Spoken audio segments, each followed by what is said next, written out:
Yung salitang Jehovah, yan po lumitaw nung ika-14 na siglo, 1,400 taon na nakaakyat na sa langit ang Panginoong Hesus at 1,400 taon ng patay ang mga apostol nang lumitaw yung salitang Jehovah.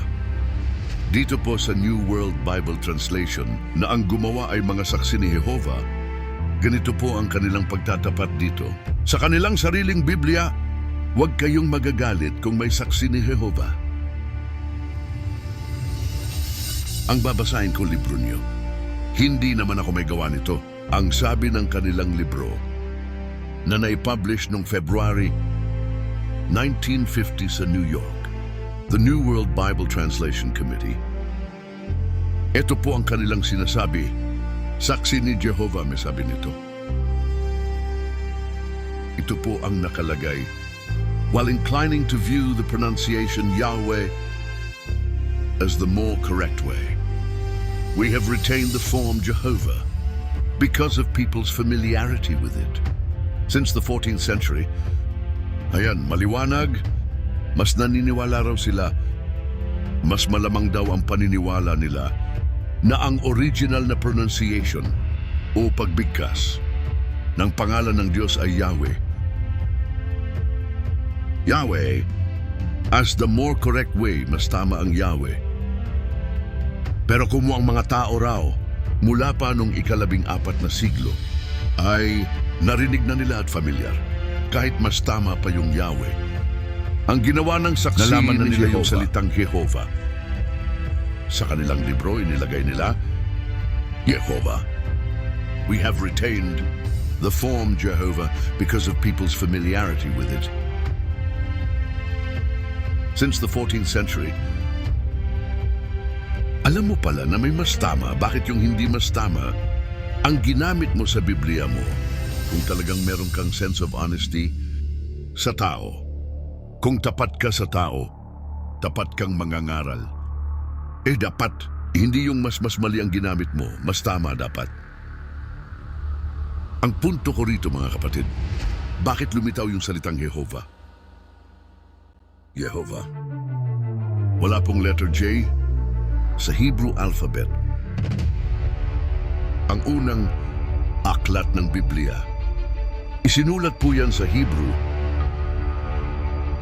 Paanong naging pangalan ng Diyos ang Jehovah samantalang wala namang letter J sa libro alphabet na siyang unang wikang ginamit sa pagsulat ng Biblia?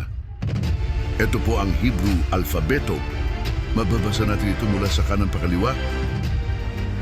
Ganon sila kung magbasa ang Hebrew. Tingnan nyo. Ang una yung nasa kanan sa itaas. Una mula kanan papuntang kaliwa, bet. Gmail, dalit. Final pay. Daddy. Final daddy. Cook. Rice. Sin.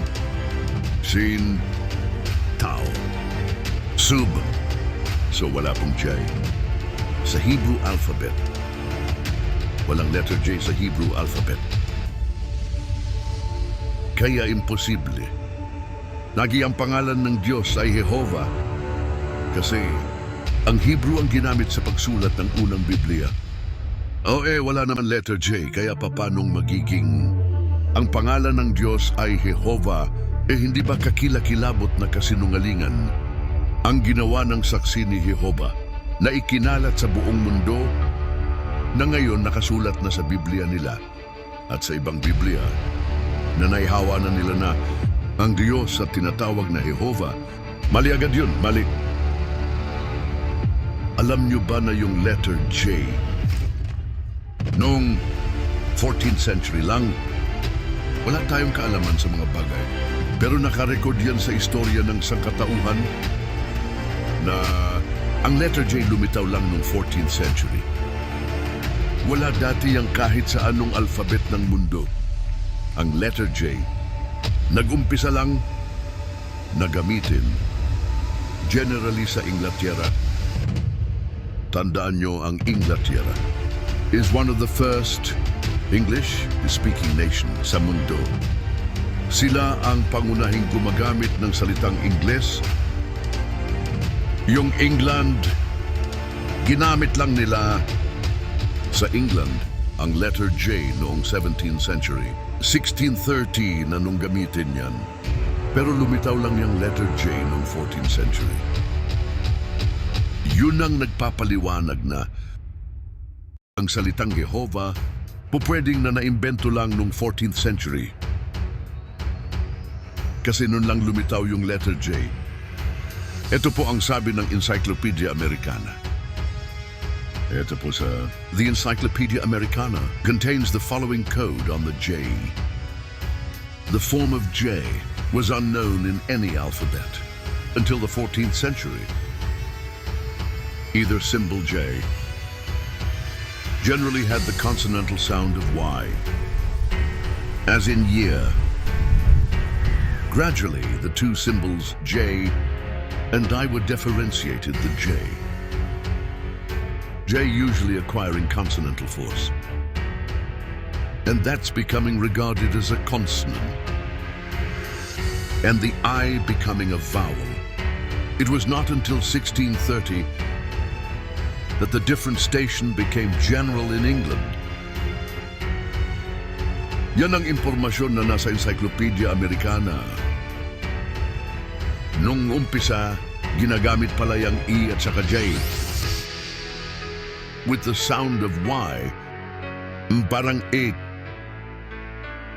Kaya nga kung mapapansin nyo yung letter J, pag isinusulat yan ng minuskulado, yung small letter, nilalagyan niya ng tuldok ito.